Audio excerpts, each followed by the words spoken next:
पुण्यामध्ये शनिवार वाड्यातील नमाज पठणाचा वाद आता आणखी चिघळलाय। भाजप विरोधात आंदोलन करणाऱ्या रुपाली ठोंबरे यांना संग्राम बापू भंडारेंनी आव्हान दिलंय। औरंगजेबाच्या कबरीजवळ हरिपाठ म्हणून दाखवा असं संग्राम बापू म्हणाले। मेधाताई कुलकर्णींच्या पाठीशी हिंदूंनी उभं राहावं असं सुद्धा आव्हान संग्राम बापूंनी केलेलं आहे।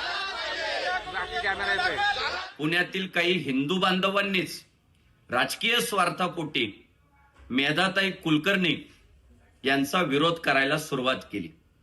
मी त्या विरोध करणाऱ्या हिंदू बांधवांना एवढंच आवाहन करू इच्छितो, छत्रपती संभाजीनगर येथे क्रूर औरंग्याची जी कबर आहे त्या कबरी समोर आपण दीप प्रज्वलित करून हनुमान चालीसा किंवा हरिपाठ म्हणा व तो व्हिडिओ शूट करून आमच्यापर्यंत पोहोचवा।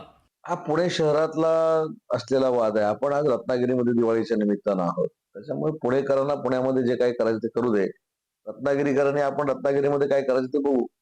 आता कुणी कुठं नमाज पडला की नाही पडला, किती लोकांनी पडला, 1000 लोकांनी पडला की 2 लोकांनी पडला की 10 लोकांनी पडला, हे कोणालाच माहिती नाही। त्याच्यामुळं मेधाताईंचं काय म्हणणं आहे ते सीएम डीसीएम दोन्ही ऐकून घेतील। त्याच्यानंतर रुपालीताईंचं काय म्हणणं आहे ते तिघे ऐकून घेतील।